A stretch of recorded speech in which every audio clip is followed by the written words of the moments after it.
represents about the Part A state space modeling techniques. This is the electrical network provided in our lab sheets.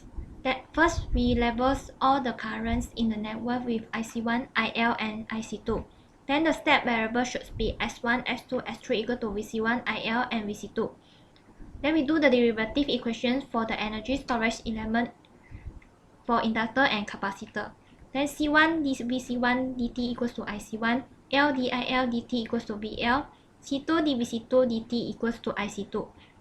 Then we apply the KVL and KCL to obtain the IC1, VL, and IC2. dIL over dt is equal to VL, hence the equation is equal to negative 1 over L VC1 plus 1 over L V in. Then we label with equations number 2. Then for the dVC2 dt is equal to IC2, hence the equation is equal to negative 1 over RC2 VC1 minus 1 over RC2 VC2 plus 1 over RC2 V in. Then we label with the equations number 3. dVC1 dt is equal to IC1, hence the equation is equal to negative 1 over RC1 VC1 plus 1 over C1 IL minus 1 over RC1 VC2 plus 1 over RC1 V in. Then we label with the equations number 1. Then we substitute the equations 1, 2, and 3 into the vector matrix form. Hence the state equations is equal to this one. Then we substitute the R, L, C1, and C2 with the value of 1 into the state equations. And we get the state equation is like this one. And the output equations is at the VC2. So the value of the 1 is at the VC2. We do the simulations part in the MATLAB. First, we declare the C1, L, R, C2 equals to 1 in the script. Then we type the A, B, C, and D, which we get from the calculations. Then we run it. You can see at the command window, the A is equal to this one, B equals to this one, C equals to this one, and D equals to this one. Then to obtain the unit step output, we will write the code SYS equal to SS bracket with the A, B, C, and D. Then we step the SYS.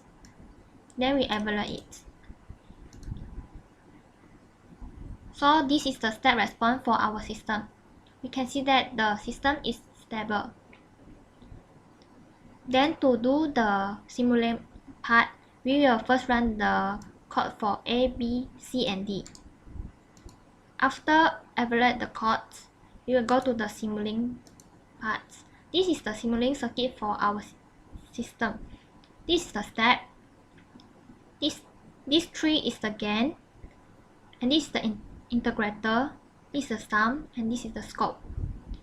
For the gain, we need to change to A. Then we change the multiplications with the matrix K times U. For the B, also we label with B and change the multiplications to matrix K times U. For C also we label with the C and change the multiplications to matrix K times U. Then to see the graph, we will click the scope. Then we run the circuit. Then you can see that the unit step response is same as we get from the MATLAB. That's all from me. Thank you. Good day, my name is Guan Wei, and I will be presenting this part B, the conversion of state space into the transfer function. So at first, we're going to have the state equation and the output equation, which are taken from the part A. And as we can see, the x dot is equivalent to the negative 1 to this thing, and so this thing, enlarge it. And this will be the output equation. So first thing we are gonna do is to identify the state variable, which are the A, B, C, and D, which is a compulsory step to take before furthering before proceeding on the further calculation. So first we're gonna find the value of the Si minus A. For this S is actually basically just 3 times 3 matrix with all of the columns and rows as occupied by the S. And then for the I is actually 1 0 0 0 1 0 0 0 1. This is actually a default from the equation. So basically, just multiply these two together minus a. As we can know from the state variable here, the a, just basically just multiply these two together and minus the a, and then we get this answer in the end, at the end. And then after that, we have to do the inverse as I minus a first, which is also the adjacent of the si minus a over the determinant of the si minus a. So for this one, there is a catch. Adjacent si minus a is actually like this. Basically, as we can see from here, for the first column, we're gonna replace it with this. So it's like if the column is at 1 1, then the row of the 1, like this two, they're actually having the different column, and also for this two row, different rows, but they're having the same row. Like this would be having the 1 1 1, but for this one we'll be having the 1 1 for the column.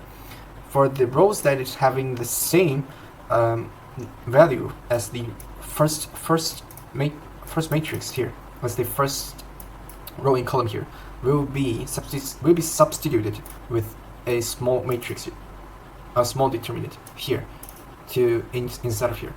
So basically, the thing is gonna apply to every single one of the slots in this matrix, and then it is going to be divided by the determinant, which is the normal thing. So basically, we just do this, the 3 times 3. But before that, for the adjacent part here, you actually need to multiply with this, the plus minus plus, the negative positive negative, and the positive negative positive, because these are actually the default equation. And then, as we can see here, these are actually just 2 times 2 matrix. And then from here we can see it's actually 3 times 3 matrix. And then don't forget that there's a t here. For t, I will be explaining it from through this equation. As we can see here, the value that it is having the t like on the right top of the matrix here. So what does it mean? It actually means you need to inverse the row and the vector of each slot, and to relocate them.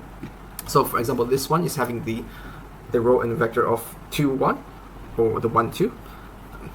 So it will inverse it back into 1 2. So if the row is on the first, so it's like 1 2 here, so it would turn into 2 1. As we can see from the answer here, it is actually working like I am stating right now. And then lastly, we're going to do the substitution, all the values into this formula, the default formula, which is also the GS is equivalent to YS over US.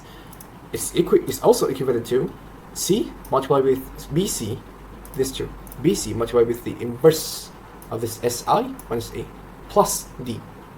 So here we're just basically going to take this to the BC and to multiply in it. So here, because this is in fraction, so basically this D and this B and C, they will just multiply with the numerator, and then lastly we get the final answer like this. Why there is no plus D? Because the D is actually no value, so we no need to add anything. But if there's any matrix or anything that is needed to be added to this equation, then there shall be a D here. But since the value of D is 0, so we just leave it like that.